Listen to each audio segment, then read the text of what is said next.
Camerounaises, Camerounais, mes chers compatriotes, l'année 2023 s'achève sur une profonde inquiétude. Le Cameroun, qui n'est plus gouverné depuis longtemps déjà, est entré dans une phase de délitement. Plusieurs signaux, tant politiques, sécuritaires que socio-économiques et financiers, font craindre pour l'avenir de notre pays. Ceux qui ont réduit la direction du pays à la répression aveugle et haineuse sont manifestement dépassés et réduits à bricoler des solutions de survie politique. 41 ans d'errement, ça use les cerveaux et les esprits, même les plus brillants. Tout montre qu'il n'y a plus un commandant à bord du navire Cameroun et que seules des factions se servent des leviers de l'État au service de leurs propres ambitions. Chacun peut le constater. Pas un seul Conseil des ministres depuis bientôt 5 ans. Fausse signature du président de la République. Cacophonie gouvernementale. Défiance publique entre les principaux responsables de l'État. Institutionnalisation du faux et des actes apocryphes au cœur de l'État et même dans un domaine sensible comme celui de la justice. Vraie fausse nomination du président de l'Assemblée nationale, acte apocryphe du tribunal militaire de Yaoundé pour maintenir illégalement en prison les marcheurs pacifiques, notamment ceux de septembre 2020. Vraie fausse ordonnance de mise en liberté de suspects dans la scandaleuse affaire de l'assassinat du journaliste Martinez Zogo. Divulgation quasi quotidienne des documents confidentiels de l'État sur les réseaux sociaux. Rébellion administrative par le refus de certains fonctionnaires de se soumettre aux actes les relevant de leurs fonctions. Spectacle ubuesque et désolant des membres du gouvernement s'accusant mutuellement et publiquement au sujet de défaillances, insuffisances et autres manquements du pouvoir. Usurpation permanente des prérogatives du Premier ministre, chef du gouvernement, à travers les fameuses très hautes instructions dont l'authenticité est souvent publiquement remise en cause par des membres du gouvernement, sans pour autant que le président de la République en fonction lui-même ne tranche. Humilié, parfois publiquement, par des membres de ce qui est supposé être son équipe gouvernementale, le Premier ministre tente de s'occuper comme il peut par l'inauguration en grande pompe d'un lycée à Bogo, dans la région de l'extrême nord, pendant que le pays, dont il est censé coordonner les actions de développement au niveau national, tombe en décrépitude. De tous les pays producteurs de pétrole en Afrique, le Cameroun est celui qui pratique les prix les plus élevés à la pompe, avec un taux d'imposition de plus de 200%. Le pouvoir en place estime que ces prélèvements sur les produits pétroliers ne sont pas assez et qualifie de subventions les revenus qu'il aurait dû percevoir à la suite de nouvelles augmentations des impôts et taxes sur ces produits. Au regard du comportement du marché international du pétrole, il faut craindre une nouvelle hausse des prix sur les produits pétroliers en 2024. Le pouvoir en place est désemparé face aux caisses publiques vides et à une dette publique de plus en plus insoutenable parce que l'argent emprunté à un taux d'intérêt de plus en plus élevé est dilapidé dans la gabegie, absorbé par les détournements pathologiques des fonds publics et des investissements défiant le bon sens. Ce pouvoir incompétent, qui choisit toujours les solutions de facilité, n'a pas trouvé mieux que de construire à coups de milliards des péages sur des routes inexistantes, alors qu'ailleurs, les péages font partie des infrastructures normales d'accompagnement des autoroutes. À tous ceux qui seraient enclins à voir dans ce tableau sombre de l'état du gouvernement de notre pays une quelconque exagération, je leur recommande de lire ou d'écouter le ministre délégué à la présidence de la République, chargé de la Défense, qui, lors de la réunion spéciale d'évaluation sécuritaire qu'il a présidée le 13 novembre 2023 dans son cabinet, déclarait devant la presse, je le cite, « Dans les grandes métropoles, il y a lieu de prendre en compte les mécontentements croissants d'une frange de la population face à la décrépitude des voiries urbaines, le délestage de l'énergie électrique, autant de situations que nous devons de suivre de très près. Fin de citation. Cette déclaration laisse songeur lorsqu'on sait que des marcheurs pacifiques du MRC sont encore en prison, et pour longtemps, simplement pour avoir essayé pacifiquement, à travers des manifestations publiques légalement déclarées et non interdites selon la loi, d'alerter les autorités et l'opinion publique sur quelques dysfonctionnements dans la gestion du Cameroun. A national awakening is essential if our country is to avoid the worst. Regarding the fratricidal conflict that has been going on for 7 years in the English-speaking regions of the country, the reality at the end of 2023 is that civil war is still claiming victims, despite the triumphant declarations of those who have chosen the military option to settle the conflict.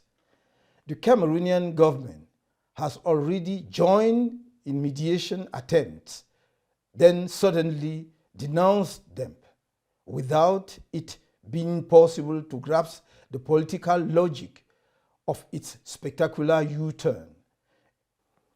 It is as if they were simply maneuvers to lull the international community into complacency and buy time by sticking to its initial military option, which it has never changed. In fact, more than 3 years after the major national dialogue, the cosmetic resolutions adopted at these meetings have shown that they are not the long-awaited solution to the conflict.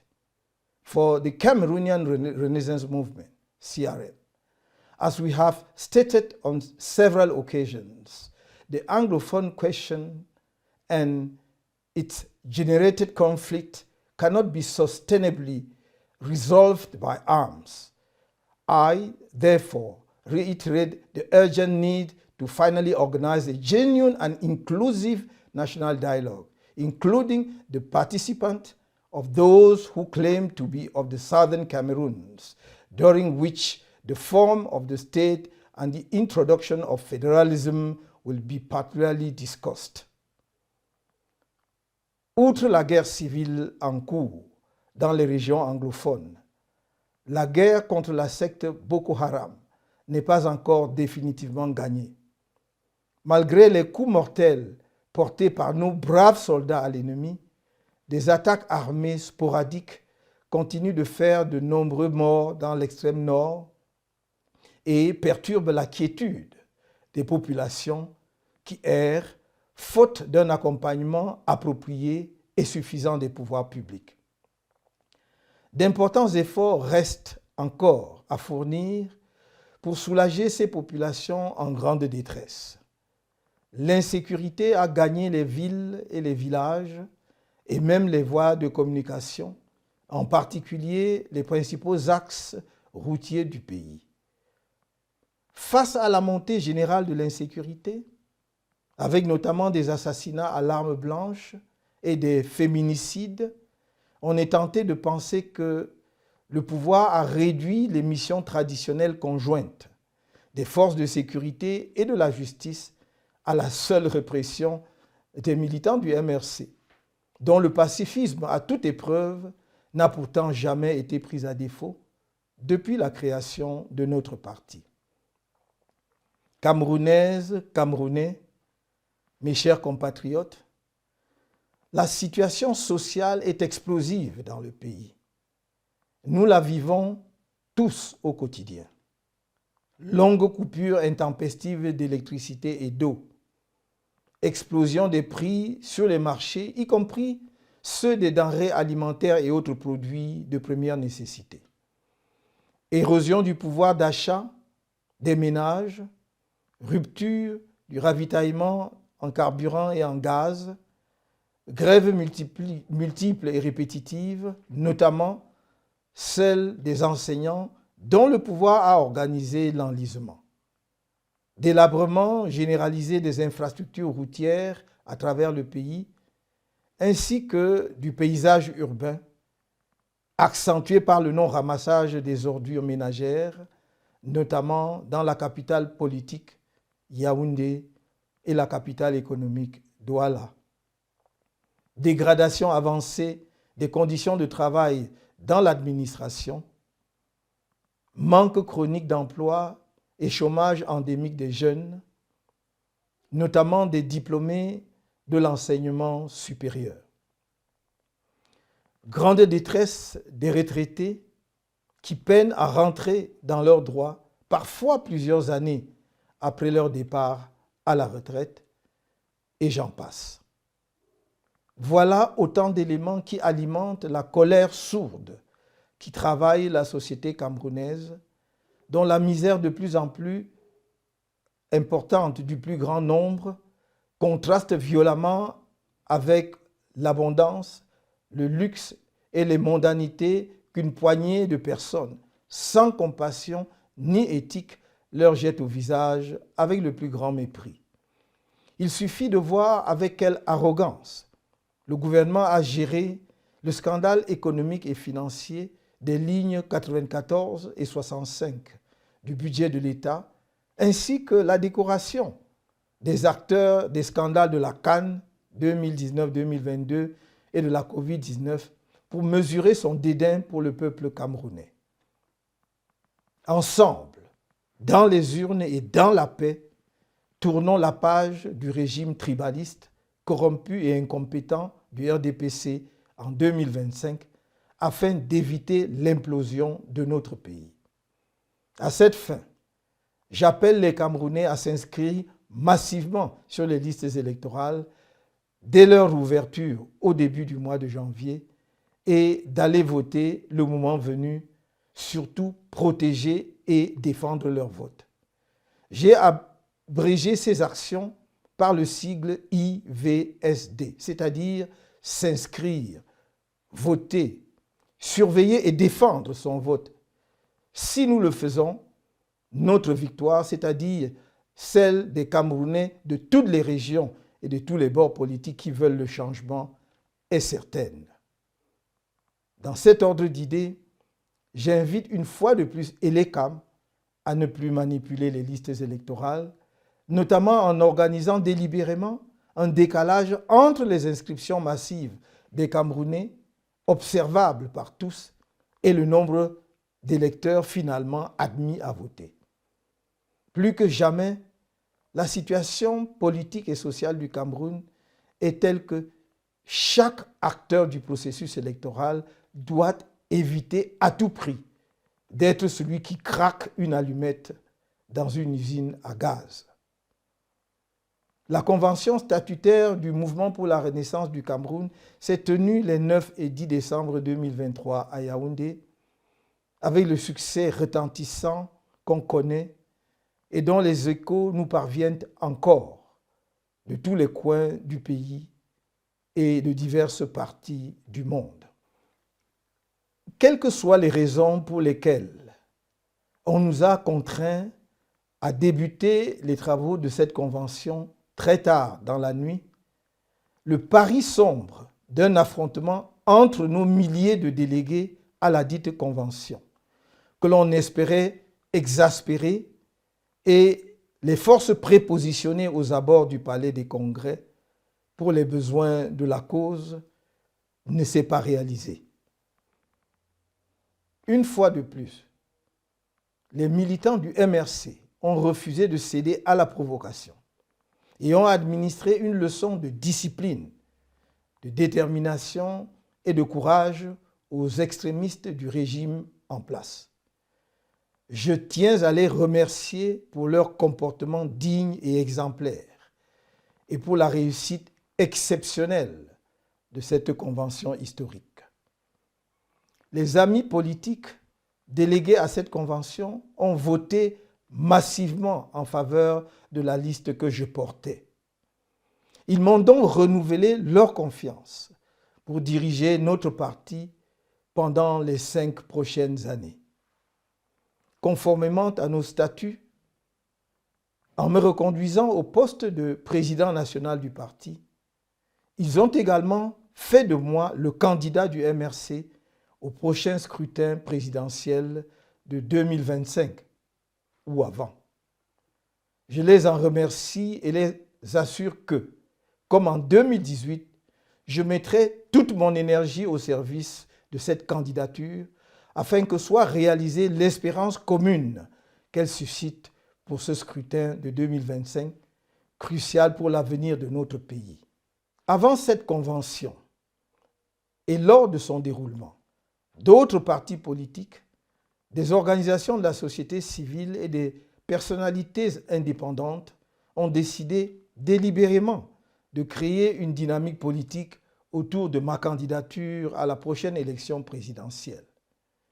J'ai répondu franchement, favorablement à cet appel à l'union des forces du changement qui se regrouperont sous l'appellation de l'Alliance politique pour le changement, en abrégé APC. Hormis ses composantes actuelles, les partis politiques et les organisations de la société civile, cette alliance est appelée à regrouper des autorités traditionnelles et religieuses, des universitaires, des intellectuels, des femmes et des hommes de culture, des syndicats, etc. Je serai donc le candidat du MRC et de l'APC au cours du prochain scrutin présidentiel de 2025. Je salue le sens patriotique des responsables politiques et des diverses personnalités de l'APC qui ont fait le choix politique courageux de soutenir ma candidature. Après la présidentielle de 2025, l'histoire retiendra leur sacrifice politique pour sauver notre pays en œuvrant ensemble à l'élection du 3e président de la République du Cameroun après 65 ans d'indépendance. To the militants and supporters of the CRM, to the militants and supporters of the Political Alliance for Change, PAC, member parties, to the personalities who are members of the PAC, and to all those yearning for change, I reiterate, I will not betray you. In the next few weeks, the PAC will announce its activities in support of my candidacy. But I can already tell you that the central themes of my campaign will include an end to the fratricidal war in the English-speaking regions of the Northwest and Southwest, and the organization, as soon as possible, of a genuine inclusive national dialogue, including all the actors, during which there will be no taboo subjects, not even that of the form of the state or the introduction of federalism in our country. Constitutional, legislative, and institutional reform to guarantee the democratic functioning of public life and the electoral system. In-depth reform of the judicial system to make the judiciary a genuine guarantor of the rule of law and equality for all before the law. Economic recovery by simplifying the formalities for setting up a business and other administrative, tax and customs formalities, and by introducing targeted incentives to stimulate agricultural and industrial production and develop exports to positively reverse the balance of trade in the medium term. The general reform of social protection, the health system, and the establishment of a health insurance system in order to finally preserve human dignity in our country. Reform of national education, higher education, and research to prepare learners to meet the challenges of research and innovation and to contribute to wealth and job creation. The reform of the security and defense system so that it be used to protect the citizens instead of terrorizing them, and to effectively defend the national territory while taking care of the military condition. Establishing dual citizenship as soon as possible to enable the country to benefit from the skills and investments of its very dynamic diaspora. It is important to remember that the PAC remains open to all those who believe that the current regime is now Cameroon's problem and therefore can no longer contribute anything to its recovery. Our compatriots in the ruling CPDM party who demonstrate a patriotic awakening are also welcome in the PAC. Let them come and take their place in the train of national renaissance. My conception of power, although attached to the issue of individual responsibility, does not accept political ostracism, nor tribal considerations or witch hunting. Camerounaises, Camerounais, mes chers compatriotes, ne cédez pas aux manipulations en cours sur la possibilité pour le MRC de présenter un candidat à l'élection présidentielle si le calendrier électoral était inversé. Certes, le MRC a boycotté le scrutin législatif et municipal du 9 février 2020. Cette décision salutaire et historique du Conseil national du MRC, élargie aux responsables départementaux, a été bien comprise par nos militants depuis la base et a permis à notre parti d'éviter un piège politique mortel tendu par le régime. Mais je suis en mesure de vous confirmer ce que je n'ai cessé de vous dire depuis un certain temps déjà, à savoir que le MRC présentera son candidat à l'élection présidentielle, même si elle était convoquée maintenant. Il n'est pas obligé de passer nécessairement par un autre parti politique pour avoir le droit de présenter un candidat. En vertu des dispositions pertinentes de la Constitution et au regard de plusieurs cas précis survenus dans notre pays, le MRC compte dans ses rangs plusieurs élus issus des élections étatiques dont les mandats courent encore. Par conséquent, ne vous laissez plus distraire par des débats oiseux qui trahissent simplement soit l'inculture juridique et politique de ses auteurs, soit la panique de nos adversaires. Il nous revient collectivement de faire définitivement échec au projet jamais abandonné d'une transmission du pouvoir de gré à gré ou dynastique dans notre pays.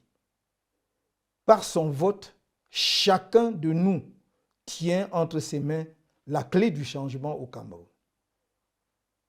Camerounaises, Camerounais, mes chers compatriotes, au moment où s'achève l'année 2023, particulièrement difficile pour notre pays, permettez-moi, en mon nom personnel, au nom des militants et sympathisants du MRC et des membres de l'Alliance politique pour le changement, de vous présenter mes vœux les meilleurs pour l'année 2024, avec une pensée spéciale pour nos otages politiques qui restent arbitrairement détenus dans les prisons de Yaoundé et de Douala. May God bless Cameroon.